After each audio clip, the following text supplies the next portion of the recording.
மற்ற மாணவர்களின் பேரணி வெற்றி பெறட்டும் வெற்றி பெறட்டும் வெற்றி பெறட்டும் வெற்றி பெறட்டும். ஓங்கி சொல்வோம் உறக்க சொல்வோம் ஓங்கி சொல்வோம் உறக்க சொல்வோம் ஓங்கி சொல்வோம் உறக்க சொல்வோம் ஓங்கி சொல்வோம் உறக்க சொல்வோம். ஆபத்து ஆபத்து ஆபத்து இது ஆபத்து.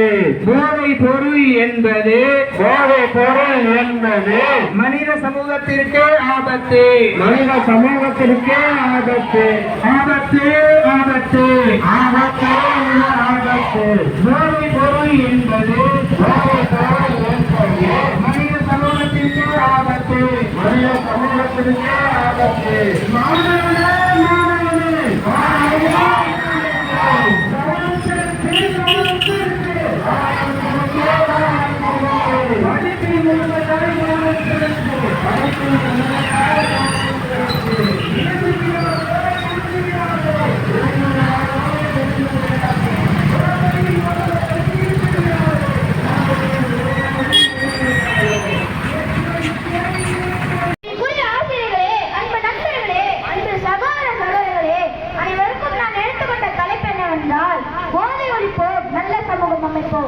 ஒரு நாடு வலிமையா இருக்கணும்னா அந்த நாட்டோட இளைஞர்கள் வலிமையா இருக்கணும்.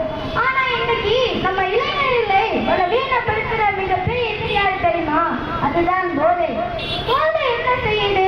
ஒரு பையன் போதை கிடைப்பேன்னா முதலில் அவன் குடும்பம் தான் அழியுது, அப்புறம் அவன் படிப்பு அழியுது, கடைசியில் அவன் கனவு அழியுது, கடைசியில் அவன் நல்ல குடும்பம் இந்த சமூகத்திற்கு கிடைக்காம போயிடுறான்.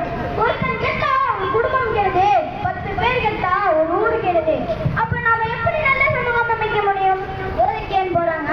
லட்சமா இருக்க நண்பர்கள் கூப்பிடாங்க, ஆட்டத்துல போயிடுறாங்க.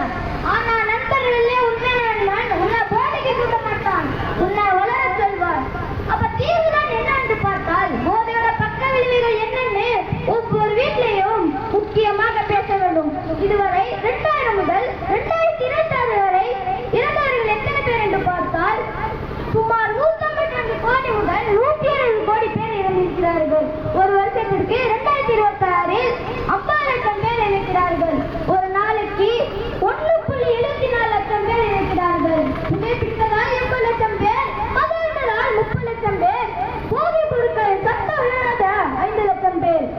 WHO வேர்ல்ட் ஹெல்த் ஆர்கனைசேஷன் உலக சுகாதார நிறுவனம் 2024 அறிக்கைப்படி ஒவ்வொரு வருடமும் புகையால் 80 லட்சம் பேர்.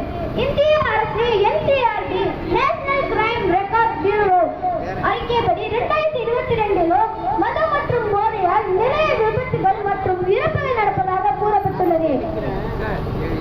போதை என்பது தற்கால மகிழ்ச்சிக்காக தன் நிரந்தர வாழ்க்கையை அடக்கி வைப்பது. இது உடலை மட்டும் கொடுத்தல்ல, ஒரு மனிதனின் கனவு, குடும்பம், எதிர்காலம் அனைத்தையும் குடித்துவிடும் அரக்கன். மனித வாழ்க்கை என்பது இறைவன் கொடுத்த மிகப்பெரிய பரிசு. ஆனால் அந்த பரிசை தன் கையாலே கிழித்தெறியும் கொடிய விஷம் தான் போதை. போதை என்பது ஒருவரை மட்டும் அளிப்பதில்லை, ஒரு குடும்பத்தையும் ஒரு தலைவரையும் அளிக்கும் விஷம்.